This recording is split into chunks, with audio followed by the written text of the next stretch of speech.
There's a secret hiding within the artworks of Leonardo da Vinci, and his notebooks may be the key to finding them.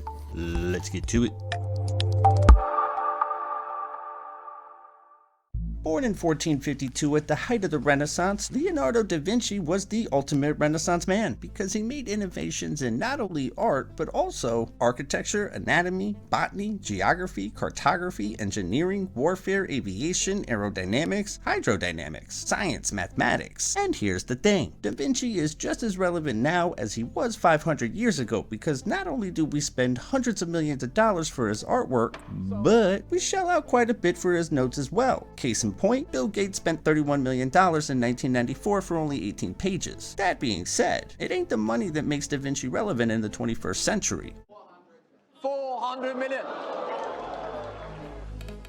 Well, okay, it's not just the money, but rather it's the fact that his 500-year-old notebooks contain modern-day inventions, his artistic skills had never been matched, and no matter how hard you try, you can't escape the feeling that this motherfucker is clearly hiding something. Case in point, his trademark mirror writing, in which he actually wrote literally everything backwards and from right to left so that the only way you could read what he wrote is with the use of a mirror. But here's the thing, the effort doesn't seem to be worth the reward because, well, it's not that hard of a code to crack. Plus, a lot of what Da Vinci wrote down came with detailed illustrations, so it doesn't make a lot of sense. Unless you've assumed that the mirror writing wasn't an attempt to hide something, but rather, it's a clue.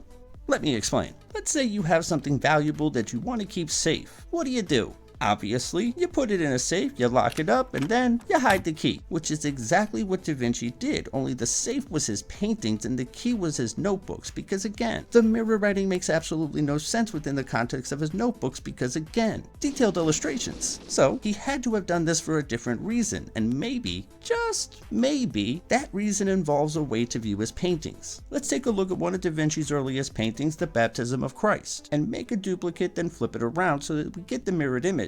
Now, one thing we know about Da Vinci is he was all about geometry and ratios. Case in point, the Vitruvian Man, which is actually found within his notebooks. So, let's apply those same concepts to his paintings, find the center, which it almost looks like he marked right here with a right angle, move the photo, overlay the image, and, well, it paints a bit of a different picture.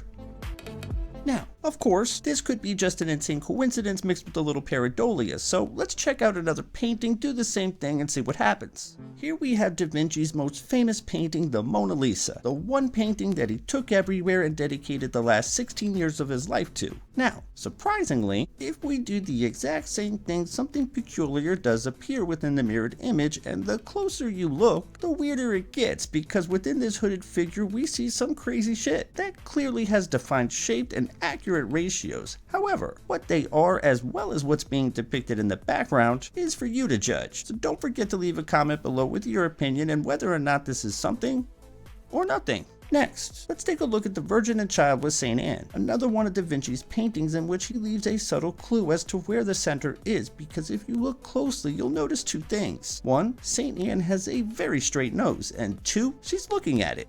So, yeah.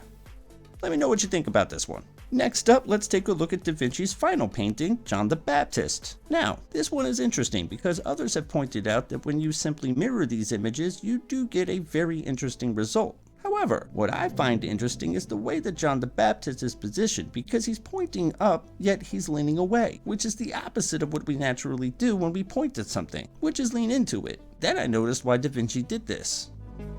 All of that being said, is this purely speculation? Not really, because three facts that we know about Da Vinci are: 1, he was hundreds of years ahead of his time; 2, he was obsessed with optics; and 3, he's hidden shit in his paintings numerous times before. Case in point, the Adoration of the Magi, one of the many paintings that Da Vinci left unfinished that in 2002 scientists examined using a brand new infrared imaging technology, and what they found was nothing short of amazing, because A, it shows the original sketch that Da Vinci had envisioned, B, that image depicted a pagan temple rising out of a Christian church, and C, the only way that you can see this is with modern technology. The same goes for another painting he did called the Annunciation, which depicts the angel Gabriel informing the Virgin Mary that she will give birth to the Son of God.